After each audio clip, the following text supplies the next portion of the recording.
Guys, welcome to my channel Kritika Som kitchen. আজকে আমার recipe pomfret মাছের আলু দিয়ে ঝোল। তো চলো আমরা দেখবো পমফ্রেট মাছের আলু দিয়ে ঝোল করতে আমাদের কী কী উপকরণ লাগছে। পমফ্রেট মাছ আলু দিয়ে ঝোল করতে আমাদের যা যা উপকরণ লাগবে সেটা হলো, আমি এখানে 4 পিস পমফ্রেট মাছ নিয়ে নিয়েছি মিডিয়াম সাইজের, আর নিয়েছি এখানে 4 পিস আলু, আর নিয়েছি এখানে অল্প টক দই আর অল্প পোস্ত বাটা, তাহলে খেতে খুব টেস্ট হবে। আর এখানে আছে জিরের গুঁড়ো, ধনের গুঁড়ো, হলুদ গুঁড়ো, আর এখানে আছে শুকনো লঙ্কা, পেঁয়াজ আর রসুন একসাথে বাটা, একদম অল্প অল্প।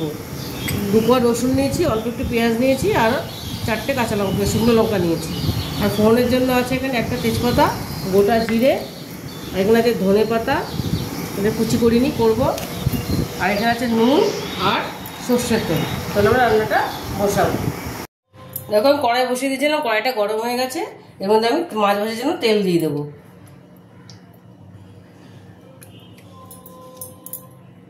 দেখো তেলটা আমার গরম হয়ে গেছে, এবার আমি মাছগুলো দিয়ে দেবো। আমি খুন্তি দিয়ে দেবো, তাহলে হাতে ছিটবে না।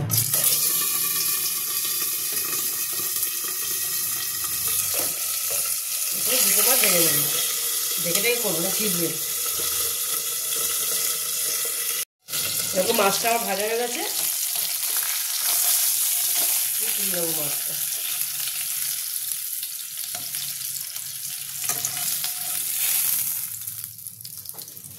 বাদ বাকি মাছ দুটো দিয়ে দেবো।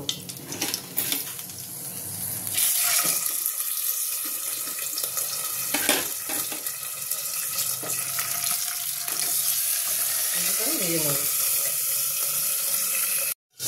দেখো এই মাছটা আমার ভাজা হয়ে গেছে লাল করে, এরকম কেমন তুলে নেব।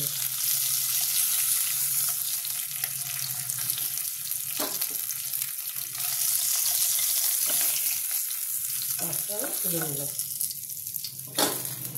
এর মধ্যে আমি আলুটা ভেজে নেব। আলুটা একটু লাল লাল করে ভাজবো। নুন দিয়ে দেবো এর মধ্যে।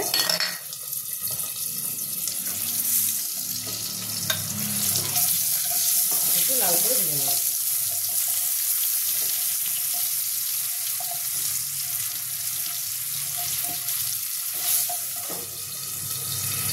এবং আলুগুলো আমার ভাজা হয়ে গেছে, আমি তুলে নেবো আলুগুলো। এবার আমি ফোড়নটা দিয়ে দেবো। 2 তেজপাতা, একটা তেজপাতা ছিঁড়ে দিয়েছি, আর গোটা জিরেটা। এবার আমি দিয়ে দেবো এখানে পেঁয়াজ, রসুন আর শুকনো লঙ্কা বাটাটা, এটা আমি শিলে বেটে নিয়েছিলাম।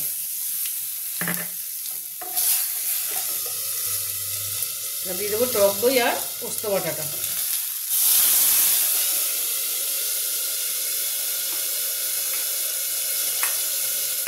দিয়ে দেবো একটু জল, দিয়ে দেবো হলুদ গুঁড়ো, জিরে গুঁড়ো, ধনে গুঁড়োটা।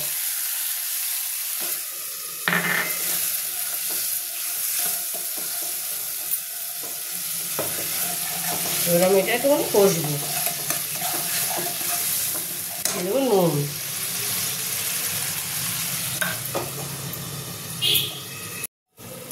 দেখো এটা আমি একটু নেড়ে দেবো। মাঝখানে আলুটা দিয়ে দিয়েছিলাম, তাহলে সেদ্ধ হয়ে যাবে আলুটা ভালো মতন।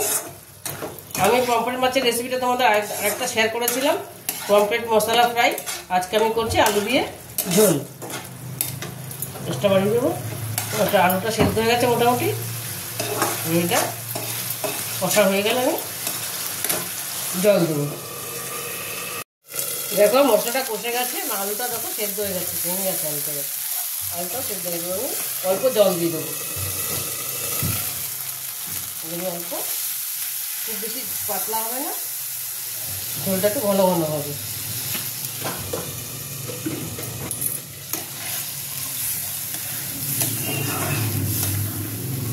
খেতে ভীষণই ভালো হয়।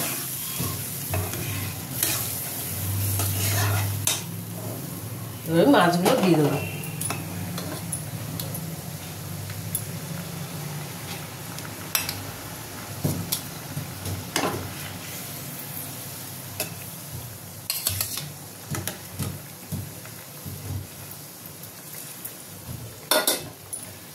এই পাঁচটা ফুটলে আবার উল্টে দেবো।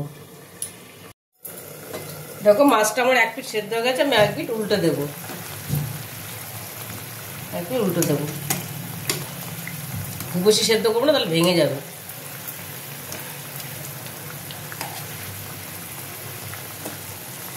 একটু ঢাকা দিয়ে দেবো।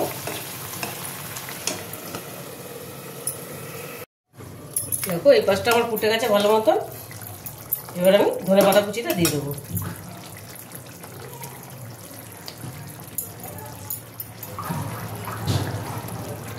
ধনেপাতা কুচিটা দিয়ে দিলাম।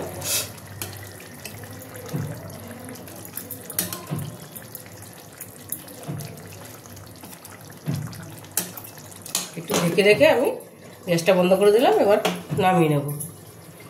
দেখো আলু দিয়ে পমফ্রেট মাছের ঝোলটা আমার রেডি হয়ে গেছে। তোমরা একবার এইভাবে বানিয়ে দেখো, দেখবে ভীষণ ভালো হয় খেতে। আর যদি রেসিপিটা তোমাদের ভালো লেগে থাকে তাহলে আমাকে লাইক, শেয়ার আর সাবস্ক্রাইব করতে ভুলবে না। টাটা।